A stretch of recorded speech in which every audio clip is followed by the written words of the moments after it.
Muchísimas gracias. Claro, es el Doc Mendoza el que está ahí ya con nosotros, porque él nos prometió traernos información detallada sobre que podría ser el primer hombre que vive sin un corazón. ¿Cómo puede ser posible? Doc, ¿cómo estás? Bienvenido, muchísimas gracias por Muy bien, acompañarnos. muchas gracias, buenos días. A ver, ¿esto es posible? Bueno, digo, Pues sin ya un fue. corazón. Digo, existen los corazones artificiales, que finalmente son unas bombas, ¿no? Claro Pero que no es sí, el caso, sí, ¿sí? no.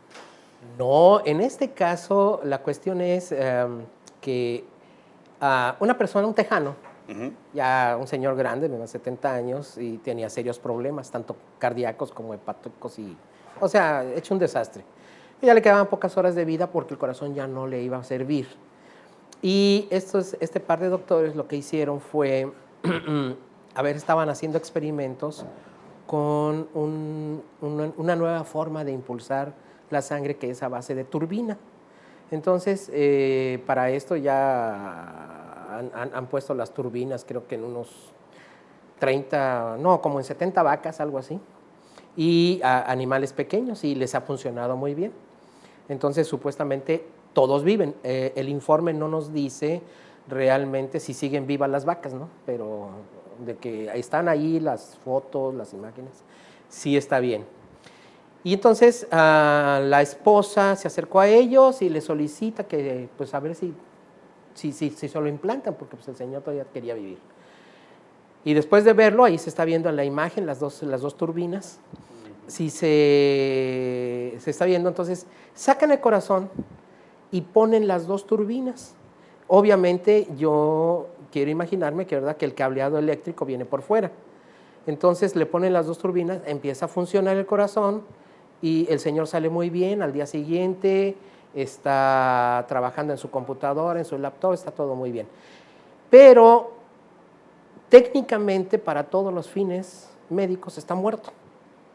¿Cómo es posible? Porque tú le pones el estetoscopio y no hay latido. Pues claro que no. ¿Verdad? Le pones el electrocardiógrafo y no hay actividad eléctrica. Entonces, está muerto. No. Bueno, o sea, lo que pasa desafortunadamente se murió a los 15 días, pero se murió pues por las complicaciones de las otras enfermedades que tenía. O sea, no por una insuficiencia cardíaca. No por una insuficiencia cardíaca. Y bueno, aquí viene lo interesante. ¿Cuánto puede vivir una persona con dos turbinas cuando el cuerpo está diseñado para tener y funcionar por pulsos?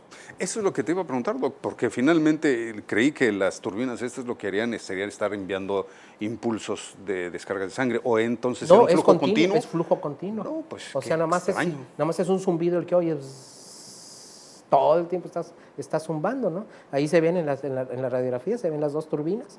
Entonces, una para el corazón derecho, una para el corazón izquierdo. O sea, una jala y otra empuja, ¿no? No, una surte al corazón y otra al pulmón. Ok. Entonces, entonces, con la misma fuerza que impulsa, hace que regrese. Hace que regrese y se hace el círculo. Qué y ahí está el paciente. ¿eh? Entonces, este es el señor que fue el primer receptor de las turbinas, ¿verdad?, cardíacas. ¿Y qué para esto no se necesita contar con aprobación de la FDA, por ejemplo? Porque a final de cuentas es un aparato, ¿no?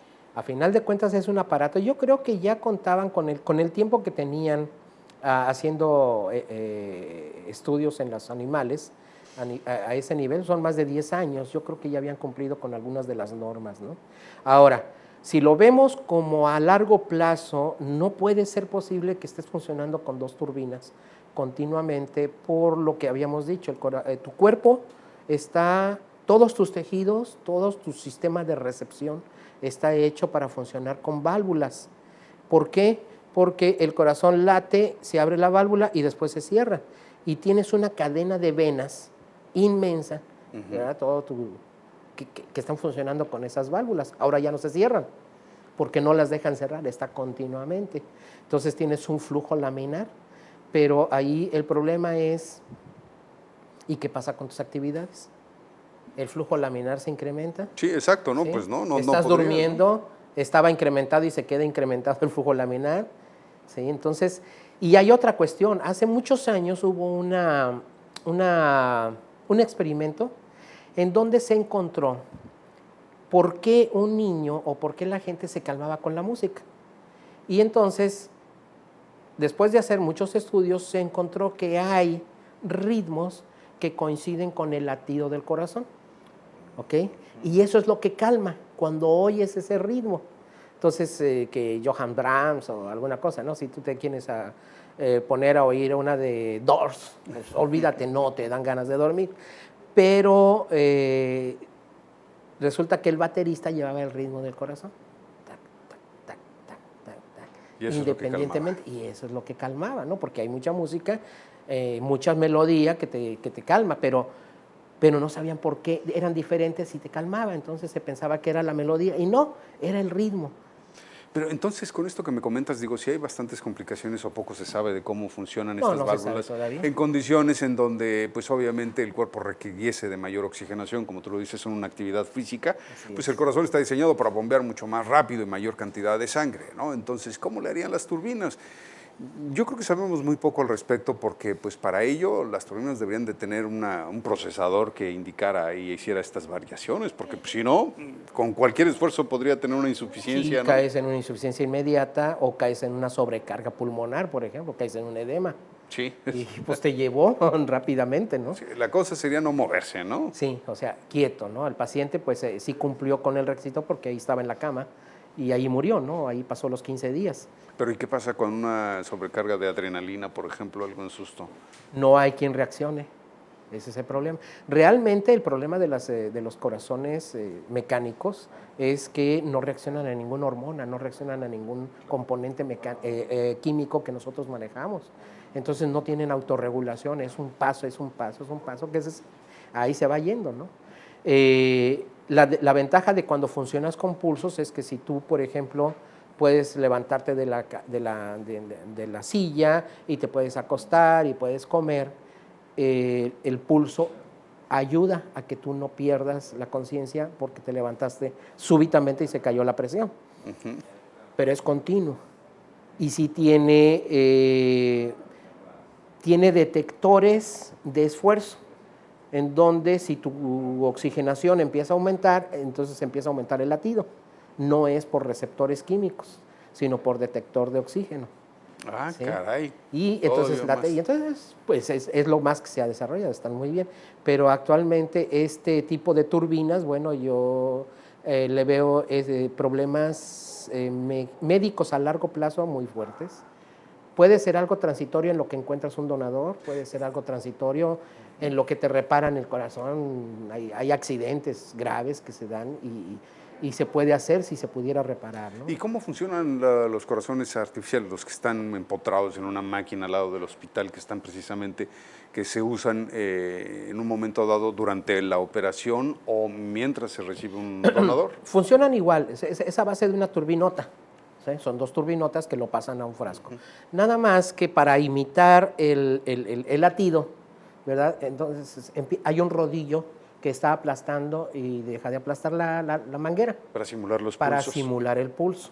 Ese es todo el truco que tiene, ¿no? Y pasa por filtros y pasa por un montón de cosas para desintoxicar la sangre.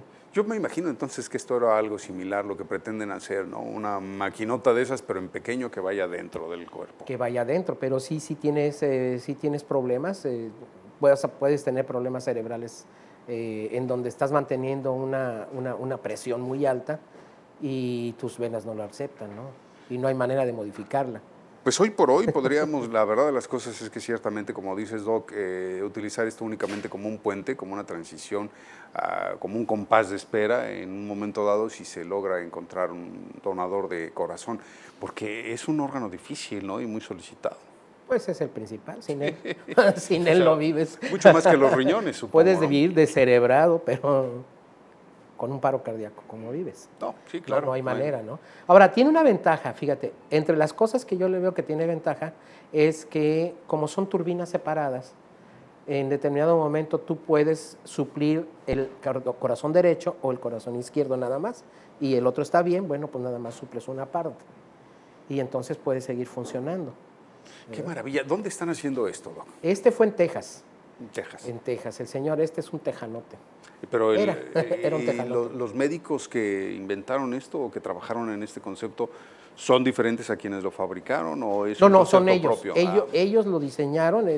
Realmente uno de ellos fue el que desde chico le atrajo mucho el sistema cardíaco y todo el tiempo hasta estuvo pensando en eso, terminó su carrera y finalmente en su especialidad pues llegó a meterse, ¿no? Y empezó a pensar en una manera diferente de poder ayudar a las personas. Y mucho más económico, me supongo, porque el sistema es más simple, Yo ¿no? espero que sea muchísimo más económico porque lleva menos tecnología, Claro. es más sencillo, es una turbina. Exacto. Es una turbina, ahí no hay tanto que hacer más que el impulso, la electricidad básica que debe de necesitar, bueno, se la deben de suplir por medio de un cableado con baterías externas, ¿verdad? Y cuidando que no se te acabe la batería. Ya me imagino cómo está. Doc, pues, muchísimas gracias. Muy interesante esta explicación de cómo es que finalmente este paciente se convirtió, sin quererlo, en el primer paciente que vivía sin corazón.